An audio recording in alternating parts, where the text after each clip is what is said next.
Hi everybody, today we're going to talk about module guide 15. There are two module guides. I'm going to focus on the first one and make a couple of videos for each. We'll be using applets and Statcrunch for both of these as we're involving probability. Now the first question asks us to choose from the following probability list to determine what seems likely. There's a typo for C here. It should have a T at the end. It's fixed on the document that I uploaded, but just not on when I was making these videos. All right, the probability of an event being impossible, meaning it's never going to happen, is 0. And the probability that an event will occur for sure is 1. So those are our, it's either going to happen or it's not going to happen. And then it's in between. When we're looking at 0.01 and 0.99, those are on either opposite ends of the spectrum. That's either very, very unlikely or very, very likely, but not guaranteed. And then the 3 and the 6 are in the middle. Looking at part B, it says, what's the probability of an event that will occur more often than not, so meaning more than half the time, but it's not extremely likely? That's going to be 0.6. So more than half, but not something that we would expect a lot. Part C says, what's the probability of an event that is extremely unlikely, but will occur once in a while in a long sequence of trials? 0.3 to me is not extremely unlikely. I would go ahead and say 0.01 then. Okay, moving on to question 2, says using only your common knowledge, propose answers to the following probabilities. If you had to guess on a true or false question, what's the probability of getting it right? Well, true or false, there's only 2 options, so you have a 50-50 shot of getting that right, so we're going to say 0.5. If you guess on a multiple choice question with 5 possible answers, what's the probability of getting it right? Well, you get to guess 1 out of that 5, that's a 20% chance of getting it correct, or 1/5.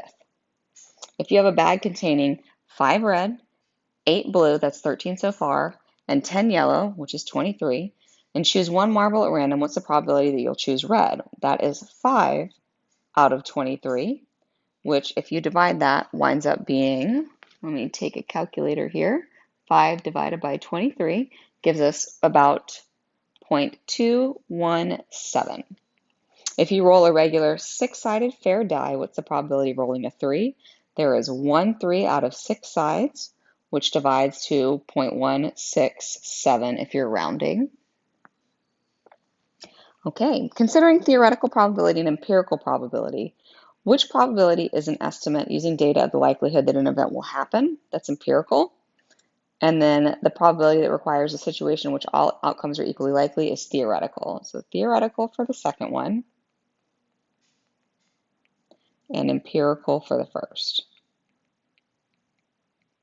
And I would, obviously you should have gone through OLI on this already, so you should have your definitions written down for those. Now we're going to move into Statcrunch, where we're going to be simulating dice rolling. And I'm going to move over there, hop over to show you how to run the applet, and then I will copy and paste our results here. Now notice, as you're doing this sampling, you should have your worksheet with you, and you should be writing tally marks for however number. So if I get a die that rolls a 2, I would put a tally mark here. And then after my 50 trials, I would fill in the table in terms of how many of each I got, and then we're going to turn those into percentages. Okay, now that we're in Statcrunch, we're going to go to applets. And for the first one, we're going to do games, and we're going to be doing fair dice. And you get to choose who you want to use. I'm just going to use Lucky Town Dice Company. And don't worry about the seating. Just go ahead and click compute. And you get to choose between 1, 5, or 100 rolls. It's kind of slow, unfortunately, but since we want to do 50 trials, I'm going to do 5 at a time. And it tells me what each of the die is.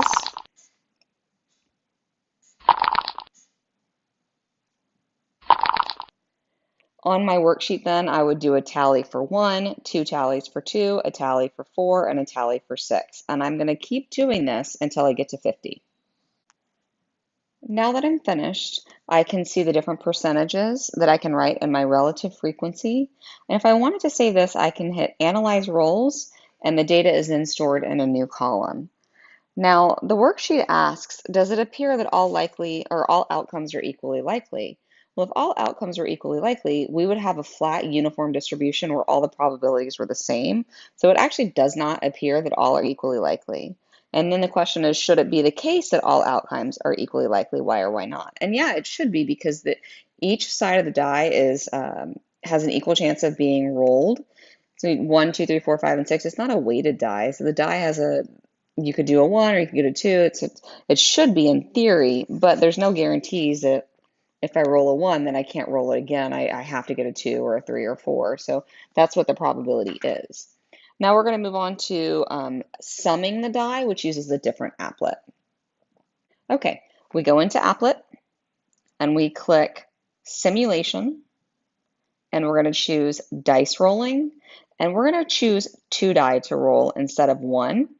And that way we get to see their sum. And so the tally results, we'll leave everything else the same and go ahead and click compute. And again, we want 50 of these. I'm going to do 5 first. And so the sum is dropped down for us. And then they're calculating the average. That's what the green is at the bottom. And right now it's just saying the sum that's greater than or equal to 7. It's doing its own calculations. We're just going to ignore that. And we're going to go ahead and simulate till we get to 50. Okay, now that I've rolled my die 50 times, I've got a sum. I want you to look at the distribution, and the numbers at the bottom are what the sum is. So I didn't get any that had a sum of 2, so the double ones didn't show up. I had 2 6s a couple of times, but notice that 7 was far and away the clear most likely or most probable. That's because you can get a 7 by rolling a 1 and a 6, a 2 and a 5, a 3 and a 4 and a 3, a 5 and a 2, and a 6 and a 1 if you're going on one die different. There's clearly 6 different ways that you can do it, which is why it's the most likely. And again, the only reason why we're looking at red versus gray is because I have the sum being greater than or equal to 7. That's really not anything that we're worried about at this time. Now, does it appear that each sum is equally likely? No, because in this case, there's only one way that you can get a 2. That's by rolling 2 ones. But like I said, there's 6 different ways that you can roll 7. So should it be the case that each sum is equally likely? No. And again, that's because there are more ways to get 7 than any of the other combinations, which is why craps, the game is a dice game, and gambling involves using 7 because of its likelihood.